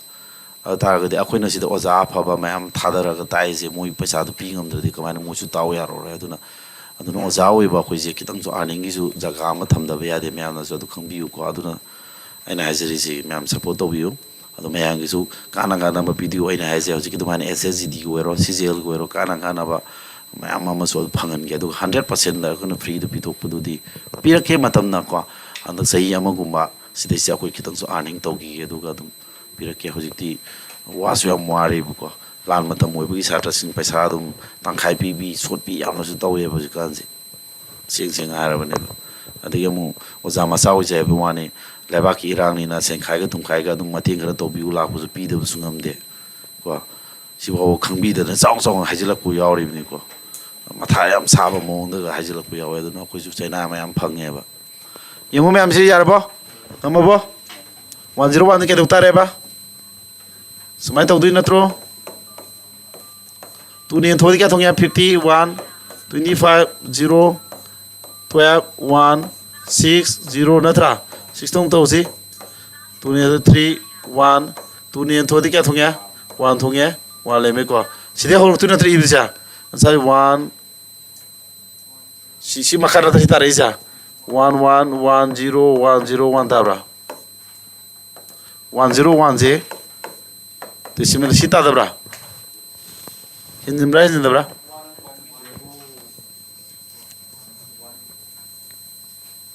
Sinatros gitu 101 je tune lodi 50 thongi ko 1 25 thongi ko 0 leme 10 thongi ko 1 leme 6 thongi ko 0 leme 3 thongi ko 0 natra adagi 1 thongi ko 1 leme ada ansar si maning di hor kane dene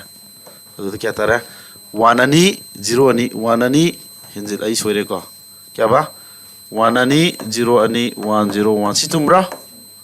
mana 2 tham herani ko mya adudi akhon hosi oli si binary dagi kari won mane ba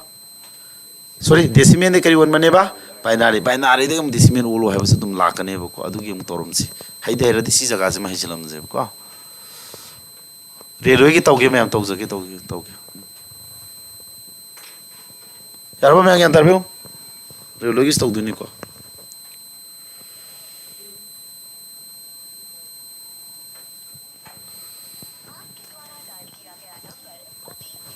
यार बा next तौगे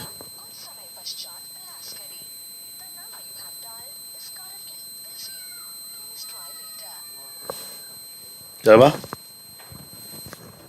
next orge mathang dana ne see convert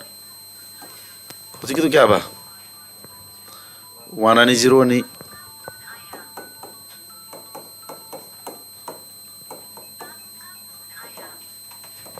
sida on to kya de ka ba done hoji ki je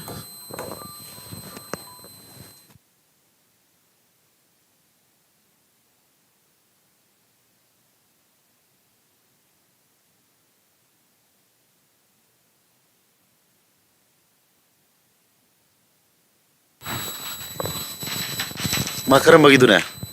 siapa lah? Karam mana magi je? Aduh di noi pung di tiangnya torom kaya ni pam di pamaro. Siapa mau hok dorong ni? Kerja? Hayang di kan torom maze pung torom kaya di hok tu ni. Luar ni cuti thare. Ya Allah orang sih gua, aduh sida lah lo hayang di torom kaya. Mustakia? Apa? Memang sih tahu sih kau aduh gak satu singji sungguh lah kau ikan tore. Yang sih sih, si tore lu silas noise. Yang kau, semua lepas ngasih anu bahu begini, staff sih suti lo tuh keren lo ina. Ayi staff mari lagi, amana ti thani ka, amana siasa kim kucing cile magi surgery tahu bagi. Yang, siapa lagi singse aha mata kamai tahu ni. Siapa singse? Table lama simbi tare. Kari won mene barang na. Disini won mene ko. Makuk tegi dia. Nani idu sia. Tu kari noin tahu sih. Kaim tahu benar tri ko jekse. Lain mi basi aku na table mas kadi table lama simba kakta natra. Maning de horo.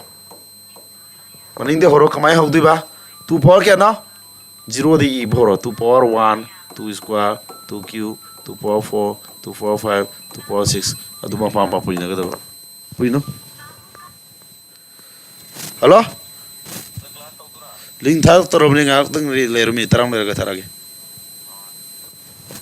Ya basa? 2.0 di kya no? 2.0 se 2 the any number the power 0 tampo di 1 dai ko. 1 1 ja kya no? 1. Si 0 ya obri si jaga 0 tarani 0 puli na 0 taro idro. Aduh si di 2 square kya no? 4 1 ja 4. 2 power 5 kya no? 2 power 5 di 2 si kya puina de no? Mangar puina bani ko. 30 ka 2 dadra 32 का क्या कमाल फिर 32 तारे को 2 power 60 क्या तारनी 64 तारनी 32 the 2 Puri दी नत्रा तुझे तरों पुरी ना दी 32 तू जा 64 लारी 64 1 जा दी 64 तारे अब मैं करी स्टेप में तोड़ी से लेयर में भी तो टेबल सेम्बी रहना अदुग मनिंग देगी करीबा 2 power 0 2 power 1 2 स्क्वायर हम सट पीरनी मा पामा पुरी ना थम्बीरनी के तो भी ना 0 थम्बिसना पुरी नम जीरो याद जीरो ताने हम नत्रो अदो सुमाइना फोन से अम तिसनबीबा 64 ने 32 ने 4 ने 1 ने मोइ तिसनरो जीरो दि हलरोय को तारामथोय पापन तारा ताराबा असे करी दि नखोन तरखिबदा सिदैसि डेसिमेल दि वन गांदा सि बाइनारी ताबनी हौजिन हम बाइनारी दि वन गा सिम ताबम थोक्त्रो अदु चुमाबनी सि हेम हेनि को कैदौनी बा टेबल सेमनी डेसिमेल दि बाइनारी ओलम दाइदना 2 ने ले यलग तौबिदो अदे बाइनारी दि डेसिमेल ओलग ना समाय टेबल सेमगा 2.0 दि सुमी खलम पाम पा पुरी नरसि तिसनबा लाइद्रा अमग तौलुसिनसि असिगी ओइना दि को मैम सौबी एनटीपीसी की ट्यूशन तौबा याये एनटीपीसी रेलवे एनटीपीसी की से अदम तौरिए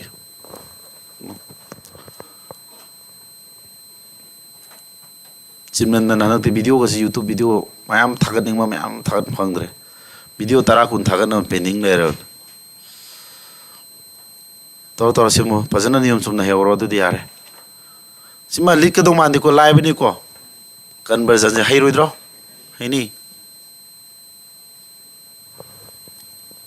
तो सांगदि नाइरो को नोय खंबो सांग नाइ दबदि यारो सिद नोटबुक तौर फजन पारो नोय थुथुय खनग्रे नोय की कनो जो करीबा इसकांदा जो खंदो माले टी का जीडी का को नहीं अदो नो लाइमिना ना माना नु खनग्रे नोय लेउ नुगाइरो हेलो संगवाई रेंदा रबा स्टाफ मामा का मुलुकसिन के दौन नोय कंटेंट सेम तौदु नोय इरा लाइन खनगनु को कोइन तौदु जे कंटेंट सेम तखरा खदुनि को स्टाफ मारी के थमिनि अदना फजना नाइरा तोर खदुनि बको बेस्ट लेवल दिल्ली सुम लेवल तांगम होनरि यखै कनो को याब्रा सा मथांग म पिकिंग मद्रो असागी दु कयाबा सी अमा लेगिदाना 47 गिदो 47 के था क्या सीधा ब्रद्रा अदु सी बाइनारी दसि ले 47 दि ओलपु नत्रो सा अइना सी पिरो मध्यम 47 ताबम थोक्तु नत्रो सी तौजिने 101 मरी केबा 101 मरी सी तो 101 मरी सी 47 ताबम थोक्तु सी बाइनारी नत्रो डेसिमेल क्या तागे सिम तौसी क्वेश्चन हम तौर येंगसि को सी हम होलो नोय होलो हम ताइंगसि नोय हान होलो येंगसि से नोय हान होलो सोल्यूशन पिरामिड क्या ने 101 मरी नत्रो टेबल सेम्बिरो 47 ताबम थोई को हौजी 47 नि तौगिबनि ना टेबल सेमनी कराय दे होगदा मनिंग दगी के दोरनी से 2.0 दि हौदु नत्रा 21 2 स्क्वायर 2 क्यूब 244 245 नत्रा मपा म पुइनरो 0 याव जगा जिदि पुइना 0 तारानि नत्रा 2.0 दि 1 नि 1 ग 1 ग दि 1 2.1 दि 1 2 नि 2 2 1 2 1 जा 2 2 स्क्वायर दि 4 4 1 जा 4 2 क्यूब दि 8 नत्रो 8 1 जा 8 2.5 दि 32 32 1 जा 32 सुमबो सुमद्रो तादि क्या तारे से 32 के 8 का दि थिनरा 40 तारबा 44 46 47 क्या तारे म्या 47 तारे यानिंग ब्रो यस हेरनी को वेरी गुड सिबोदी इरालाई अदो आइना हजि डिविजिबिलिटी तानिंग मने बुको अदो खोइसु सुमाय तौरगे जिकी जिदी कनो ताकपा जे इंग्लिश ताकपा सादा जो डेमो सुम तौनबगी सुम खरा सांगदोक सांगिन खरा लेको क्लास से सब चान तौदुनी पुंगनी नि क्लास नि स्टैंडर्ड ओइना अखोइ मणिपुर तौनै से पुंगनी नि गी कनो ने कोर्स तौनै से को सब्जेक्ट अनि नि दा अखोइ गी से तरु मखाइ दि तरु खाइबना साजै तागा अदुगी मतुंग न आइना ताक्तुनी सेकेंड पेरा से को अदु लोइबगा अखोइ नुइ चक्र वंतंग न कनो युम हौदुइने बा याना से से कम हौदुइने बको अदुना टाइम बाउंड खरा ओरसि को यार सिबाव तौर ngasi गी दि ai phone jam lai ba anobo yawi mi